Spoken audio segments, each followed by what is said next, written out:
Harry বল বন্ধুরা, আশা করি সবাই ভালোই আছো। তো চলে এসেছি আজকে আমরা হাবিবপুর রথযাত্রা উপলক্ষে। এখানে রথ হবে, তো আমরা চলে এসেছি। দেখতে পাচ্ছ এটা জগন্নাথ বলদেব সুভদ্রা মহারানীর রথ, এত সুন্দর করে সাজিয়েছে ফুল দিয়ে। তো চারিদিকে ভক্তগণ বসেছিল, তো আমাকে দিয়েছে মন্দির থেকে মালা এবং জগন্নাথের ড্রেস। তো আমি রথে ড্রেস রাখতে যাচ্ছি, দেখতে পাচ্ছ। তো আমি যখন যাচ্ছিলাম সব ভক্তরা বলছিল, প্রভু কখন আমার জগন্নাথ দর্শন দেবে। আমি বলছি এক্ষুনি আসবে, সাইড করো সবাই, আমি আগে রেখে আসি। তো আমি যখন রথে ড্রেস রেখে আসলাম, তো রেখে এসে মন্দিরে যখন এসেছি দেখি তিনজনই রেডি, তারা রথে উঠবে দেখে আজ খুব আনন্দ। কারণ তিনজনেরই খুব শরীর খারাপ ছিল এতদিন, চান করে সর্দি জ্বর লেগেছিল।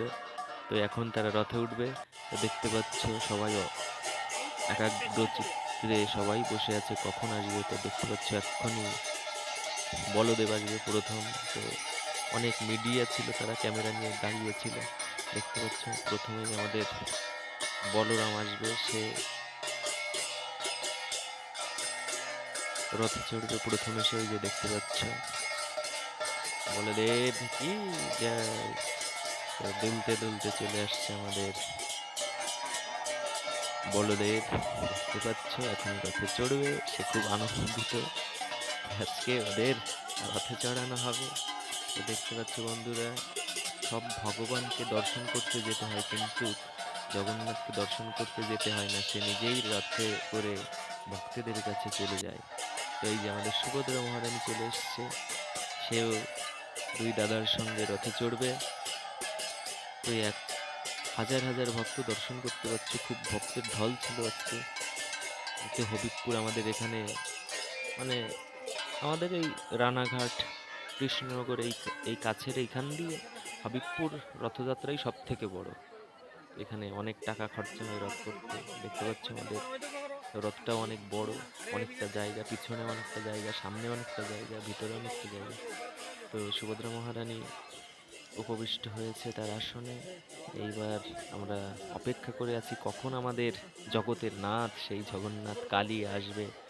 তো এক্ষুনি আমাদের সেই কালিয়া দেখতে পাচ্ছ রথে করে যাবে, তাই জন্য ধীরে ধীরে রথে চড়ার জন্য নাচতে নাচতে আসছে। দেখতে পাচ্ছ ভক্তগণ সবাই তাকে ধরে ধরে নিয়ে আসছে।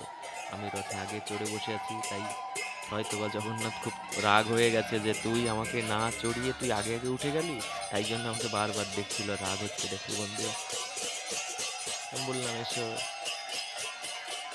তো দেখতেই পাচ্ছ তাকে ধরে ধরে সবাই উঠাচ্ছে, রথে চড়বে সে, ভক্তদের দর্শন দেবে, তাই জন্য তার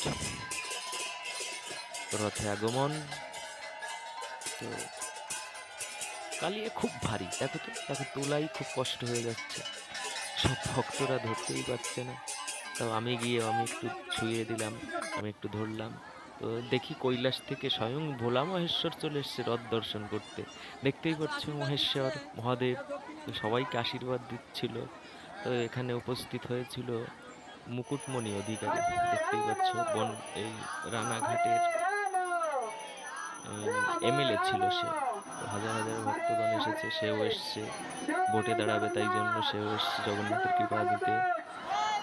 দেখতেই পাচ্ছ যখনই জগন্নাথ রথে চড়েছে সব ভক্তরা উপনীত হয়েছে দর্শন করার জন্য। তো আমাদের প্রেসিডেন্ট প্রভু এসছে, সে এক্ষুনি আরতি করবে, আরতি করার পরে রথ চলবে। তাই আমাদের প্রেসিডেন্ট প্রভু আরতি শুরু করে দিয়েছে, দেখতে পাচ্ছ বন্ধুরা। এবং মুকুটমণি অধিকারীও এখানে দাঁড়িয়েই ছিল, সে জগন্নাথের কৃপা নেওয়ার জন্য। তো দেখতেই পাচ্ছ ভক্তরা সবাই চামর ডোলা দিচ্ছিল, হাওয়া দিচ্ছিল, জগন্নাথকে গরম লাগছে যেহেতু বৃষ্টি হচ্ছে না এখনো। তো এক্ষুনি ভগবানের গরম এতই লাগছিল, তাই জন্য বৃষ্টি হবে, দেখতে পারবে। বৃষ্টি যখনই রথের দড়ি ধরে টান দিয়েছে তখনই বৃষ্টি শুরু হয়ে গেছিল বন্ধুরা। দেখো সবাই ছাতা নিয়ে দাঁড়িয়ে আছে।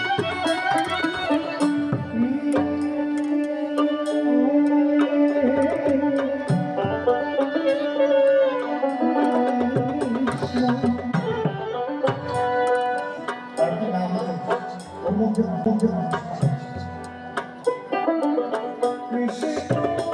ভক্তরা ভগবানকে দর্শন রথের জলে বসে পড়ছে।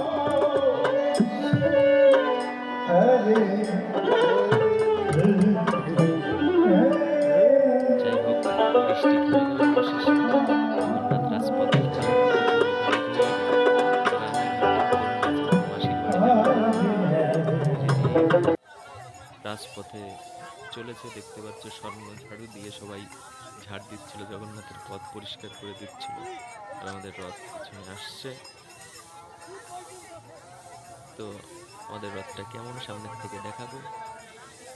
এই দেখো আমাদের রথটা সামনের থেকে এরকমটা দেখতে। তো আমাদের নন্দদোলায় প্রভু আজকের সারথি জগন্নাথকে নিয়ে যাচ্ছে, দেখতেই পাচ্ছ। আর প্রভুপাদও সামনে বসে আছে। জয় জগন্নাথ। আজ এই পর্যন্ত বন্ধুরা, প্রণাম।